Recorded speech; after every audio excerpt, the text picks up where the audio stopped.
एक कदम ईश्वर की ओर। निर्वाण प्रकरण उत्तरार्ध 208वां सर्ग।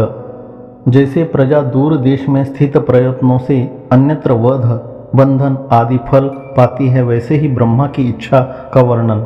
अनिच्छते हितैर दूर देशांतर्गते है फलम प्रजा प्राप्नोत्य संबद्धेर मूर्तेरत्र कह क्रमः।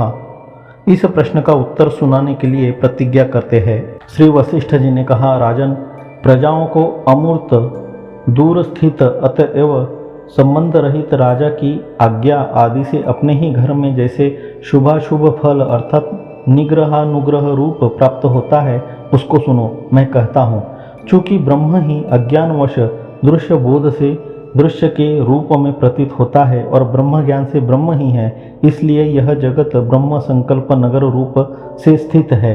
संकल्प नगर में जिस जिस वस्तु का जिस समय जैसा संकल्प किया जाता है, वह वस्तु उस समय वैसे ही अनुभूत होती है। जैसे तुम्हारे इस संकल्पमय घर में जो यह प्रजा है, वह तुम्हारे संकल्प के अनुसार बनी, वैसे ही ब्रह्म के संकल्प से संपन्न जगत में भी यह प्रजा पूर्ण रूप से ब्रह्म संकल्प के अनुसार ही होती है।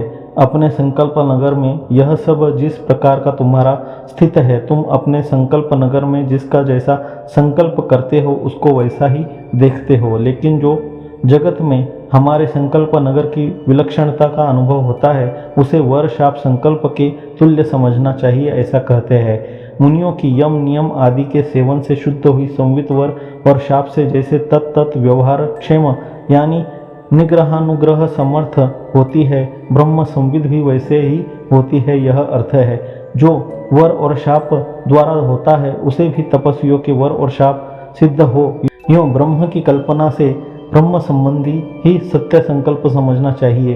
प्रकृति में प्रजाजन विधि निषेध शास्त्रों द्वारा बोधित धर्म और अधर्म में से एक आस्थावश जो धर्म अथवा अधर्म का फल प्राप्त करते हैं, वह भी ब्रह्म के ही इस प्रकार के संकल्पवश ही होता है। इस जगत में जो जीव है, उसके सृष्टि रूप अभिव्यक्ति के पूर्व उपलब्धि न होने के कारण पहले यह जगत असत था।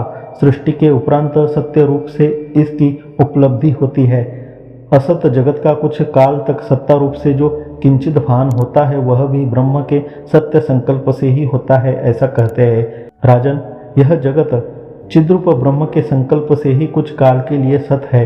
अतः जो ब्रह्म के जगत रूप से उन्मेष और निमेष है, वे ही इस जगत के उदय और प्रलय है। राजा ने कहा, भगवान, यदि जगत ब्रह्म के संकल्पवश सत है, तो पहले यानी सुषुप्ति और प्रलय काल में क्यों प्रतीत नहीं होता?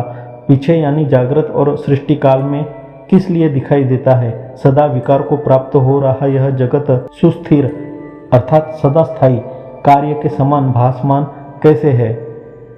यह मुझे बतलाने की कृपा कीजिए। यह जगत माइक है, इसलिए इसका स्वभाव ही ऐसा है। यों श्री वशिष्ठ जी प्रज्ञप्ति राजा के प्रश्न का उत्तर देते हैं। श्री वशिष्ठ जी ने कहा, राजन, इस चिदाकाश के संकल्प नगर में स्थित जगत में इस प्रकार का स्वभाव ही है कि यह सृष्टि में यानी स्वप्न और जागृत में उत्पन्न होकर प्रलय, सुषुप्ति और मोक्ष में आविर्भूत होता ही नहीं है और फिर क्षण भर में आविर्भूत हो जाता है।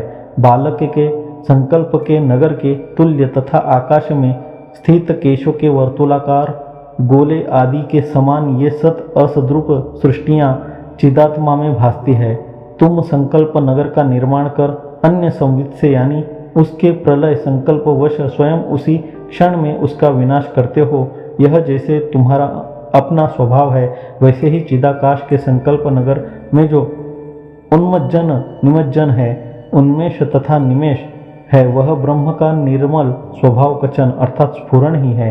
इसलिए त्रिजगदाकाश केवल एकमात्र संविन्मय होकर आदि अंत शून्य ब्रह्माकाश ही है। चूँकि वह स्वयं ही जगत है, इस कारण वह परमेश्वर जो जो सोचता है वह करता भी है।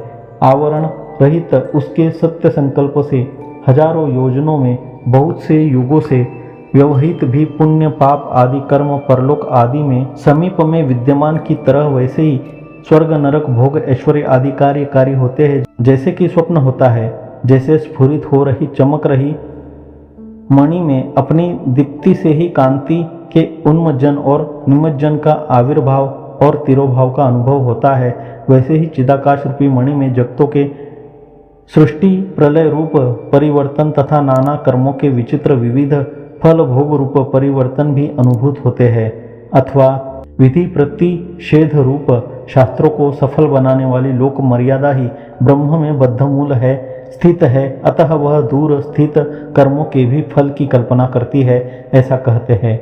विधि शास्त्र और निषेध शास्त्रों का लोक मर्यादा संरक्षण ही एकमात्र प्रयोजन है। लोक स्थिति ही जो ब्रह्म में उगी हुई है, मरकर परलोक में गए हुए पुरुष को फल देने वाली है। वास्तव में तो आत्मा के जन्म और मरण ही नहीं होते हैं, किंतु आत्मा स्वयं ही भ्रांतिवश जन्म और मरण की कल्पना करता है, ऐसा कहते हैं। ब्रह्म न तो कभी अस्त को प्राप्त होता है और न कभी उदित होता है। ब्रह्म चिदाभास सदा ही आत्मा में स्थित है। जैसे दृष्टा दृश्य आदि जगत कल्पना नगर एकमात्र कल्पना ही है, वैसे वह स्वयं जगत सा प्रतीत होता है। उसके जन्म का भी वाणी से व्यपदेश होता है, वास्तव में वह नहीं होता है।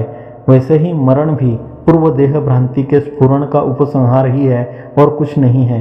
दृश्य जगत के आकाश में स्फुरण और अस्फुरण अज्ञान उपाहित चित्त का स्वभाव ही है, ऐसा कहते हैं। जब चिदाकाश स्वरूप जीव स्वभावतः स्फुरण का त्याग कर अपने स्वरूप में स्थित होता है, तब वह शांत अर्थात मृत कहा जाता है। जैसे ये स्पंदन और अस्पंदन वायु के स्वभाव ही है, अन्य नहीं है, वैसे ही ये स्फुरण और अस्फुरण उस आत्मा के निर्मल और अक्षय स्वभाव ही है, अन्य नहीं है। मणि मंत्र और औषधियों के विविध प्रभाव भी ब्रह्म के सत्य संकल्प वश ही वैसे होते हैं। इस बात को दृष्टांत के साथ कहते हैं।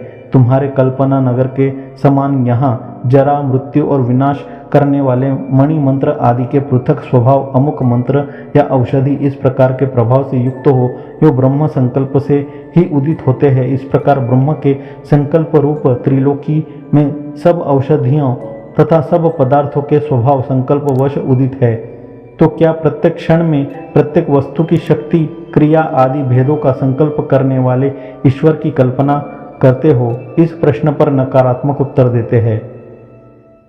ईश्वर प्रत्येक अपने संकल्प नगर रूप त्रिजगत में प्रत्येक क्षण में प्रत्येक वस्तु का स्वयं संकल्प करता है।